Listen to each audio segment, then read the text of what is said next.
Welcome back to Clarets Walk. It's time to bring Sean home, say many fans. I need a hero, and of course, in desperate times, who better to come and save you from a mess than good old Sean Dyche. Welcome back to Clarets Walk. Hope you are well. We've got Connor, Dan, and Jordan, who this week have seen the incredible happen. Burnley pick up 3 points at Palace and then subsequently get knocked out of the Cup by a League One team 4 days later. Can you script it? Well, in this season, anything can happen. Hope you're doing well anyway.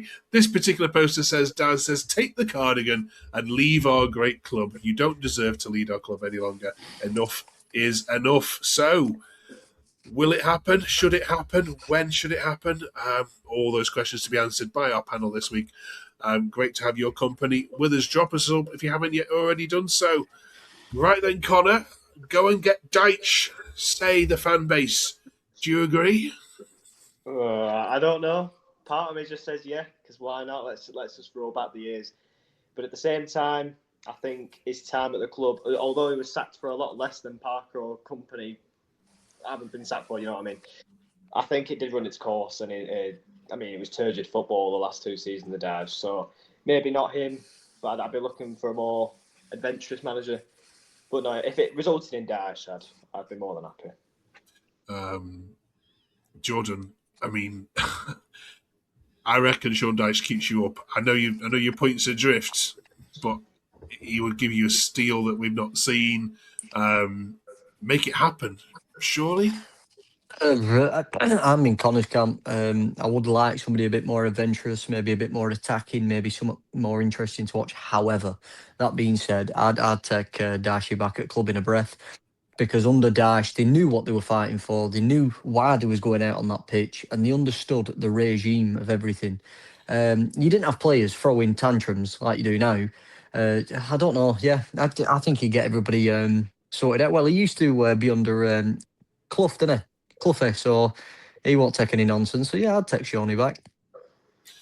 Dan, Rayhan says he's completely lost his dressing room. We can't keep doing a Parker out video every single week, Dan, because it's just getting boring, and it doesn't seem to be happening. But do you think he has lost the dressing room now? He's got to. They have that thriller on Wednesday night, and we go out and we beat Crystal Palace at 2-0 down. I was one of you. Went on Twitter.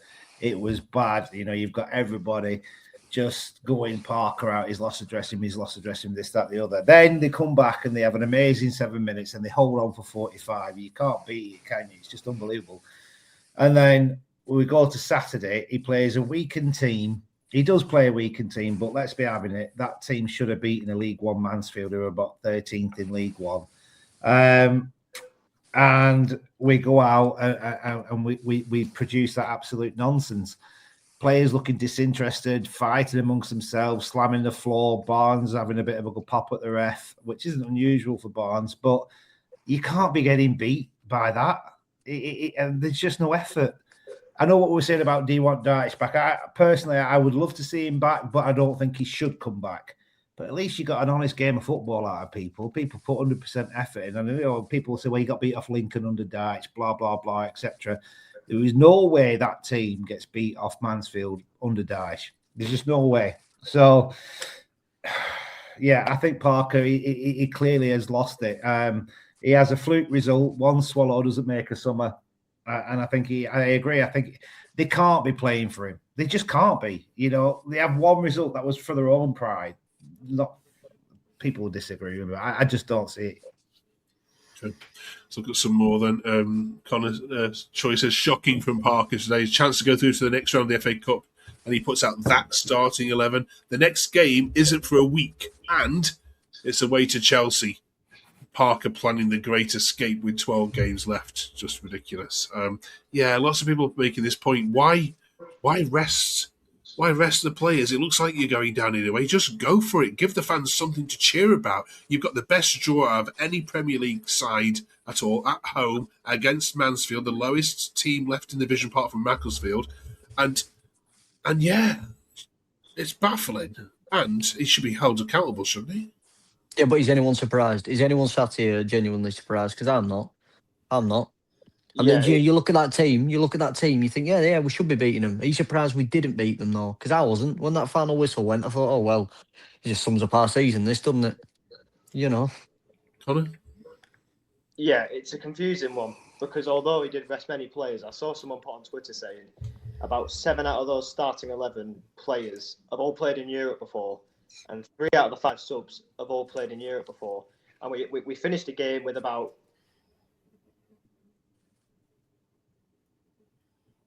You finish an 8 on podcast, but it looks like it, We've lost you there, Connor. We've lost your sound, I think.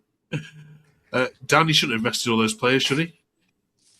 I see why he did, but like you said, when we've got such a break now until Chelsea, like I said earlier,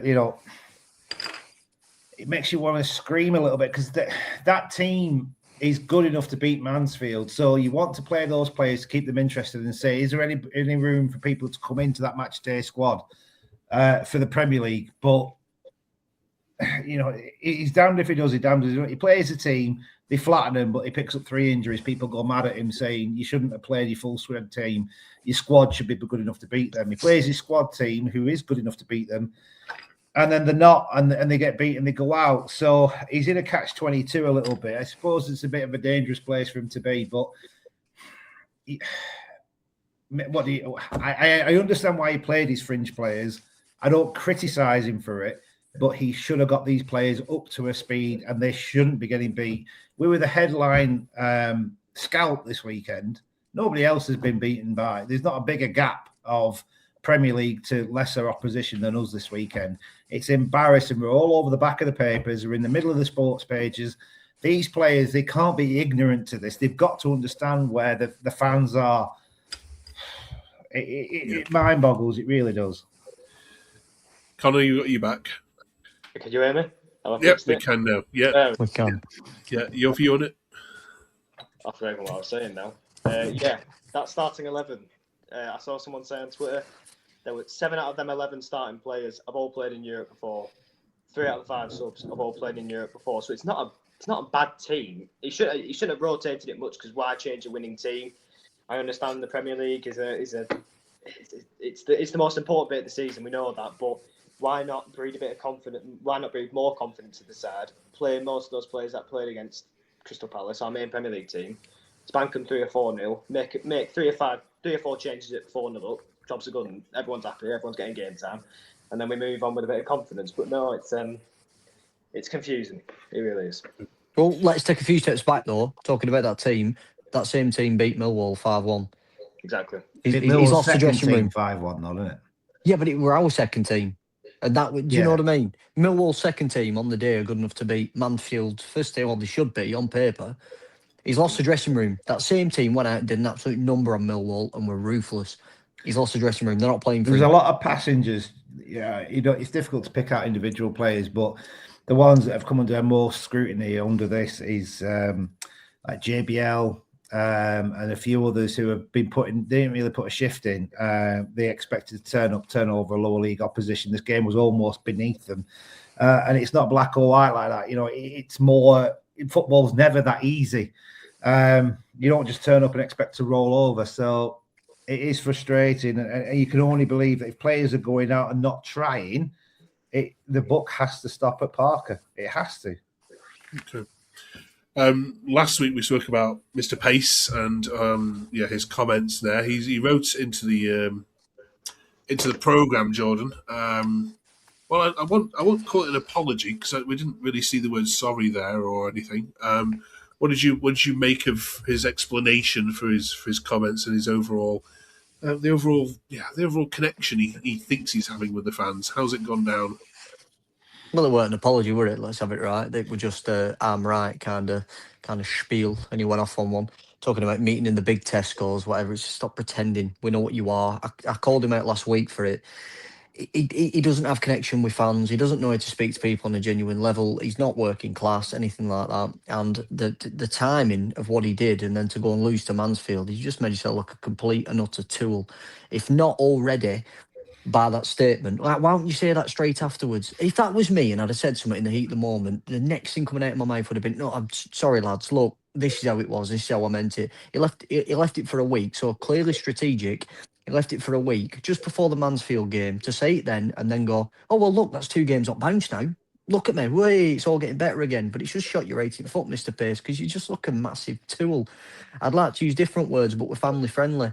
No, it annoyed me reading it because I just thought, if you weren't, if that's the best you can come out with, I'd have just kept stum. Just a simple, I've cocked up. What's wrong with that? I do it all the time at work. Oh, I've cocked up. Oh, it's right, we'll crack on. Yeah. But no, he's got to justify the means, and there were no means there to begin with. He's embarrassing himself. And as far as I'm concerned, he can just go. As you know, we cover all the 24 Championship teams and those promoted last season. Dan, I have not seen a fan base so angry as this weekend as Burnley fans. There seems to be something has turned and flipped, and it's the interview, the results, but something has gone. Quinn here says Palace was a fluke. Get these Yanks and that silly quiff head out of my club. Alan Pace, go and write another letter to the fans and fire it straight up your arse. F off. I mean, brilliant, Quinn. Absolutely love it. But I mean, that was one of the more polite ones as well. I mean, where do we go, Dan, with this? I mean, he's not going to get sacked.